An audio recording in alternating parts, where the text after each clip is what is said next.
Now that we have a rough recording concept of the song, I think we're calling it undulations, let's build our musical foundation by tracking the drums. I've experimented with various recording methods using these Roland TD20s. In some cases, you want to record the audio off the module. For LoneShark, I'm going to record the MIDI output into Pro Tools and then monitor the drums and click directly from the module.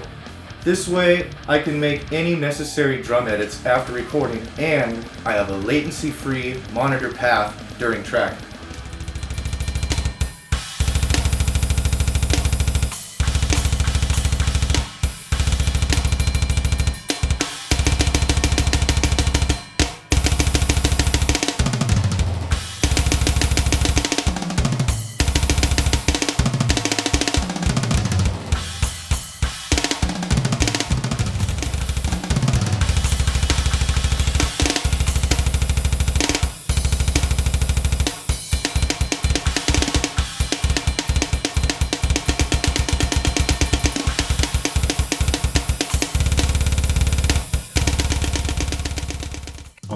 Okay, sample rate is at 44.1 kilohertz and our bit depth is at 32-bit floating point.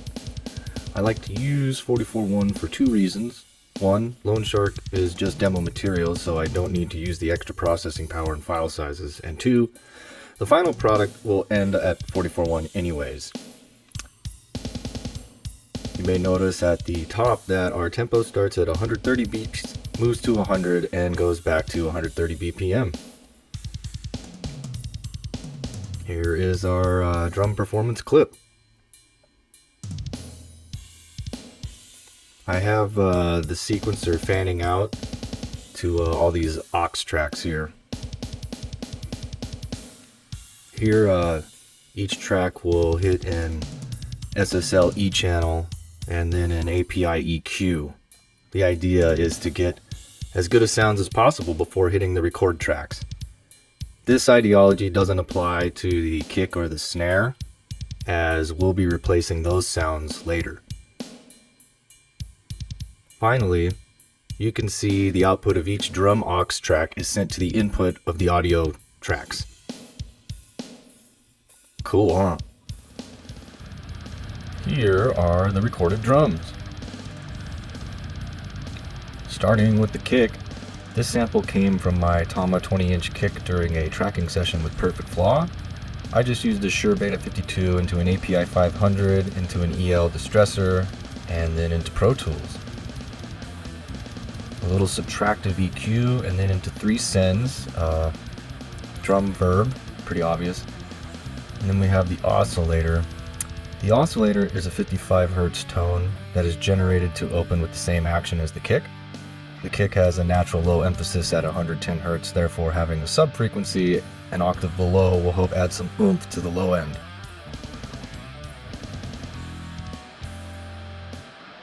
And then we have the side send, and this is a compression send on the bass track. It will drop the bass by 4 to 5 dB every time the kick is hit, and this helps tremendously with the super fast parts not mudding up the whole mix in the low end.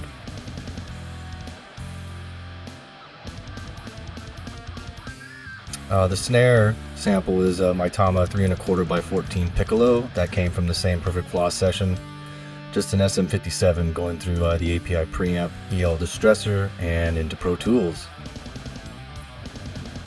We're going to use the SPL Transient Designer to add some bite to the snare.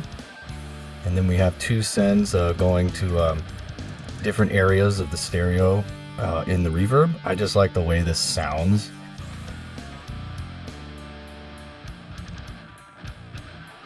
And then we have the snare send, which is actually an expander on the room mic. And every time the snare is hit, the room mic opens up from its -6 dB state. This helps get a really fat snare room sound that I just really like.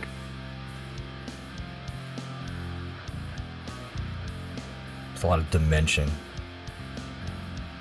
And next we have the hi-hats. Not much happening here. We just got to roll off at about 9.5 kilohertz and then a reverb send.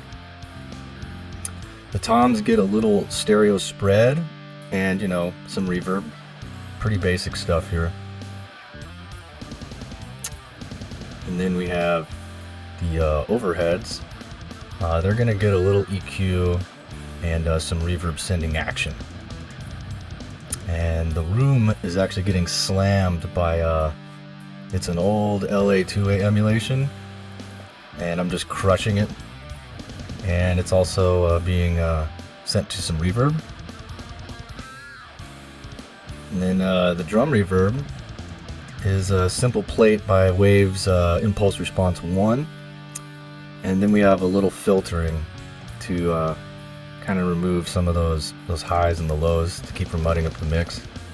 And then finally, the drum sub is ran into an SSL-G channel, and then it runs into a little tape saturation just to add a little bite and glue the drums together. And then our drums are going to the master fader, or the master sub.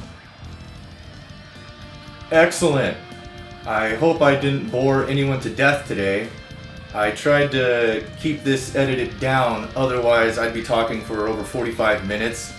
But if you guys want to go more in depth, please let me know. I'm happy to do so. Also, let me know if you have any questions, comments, monologues, death threats, etc. Next time should be fun. It's everyone's favorite, last to show up, first to plug in. That's right. It's time to track some bass.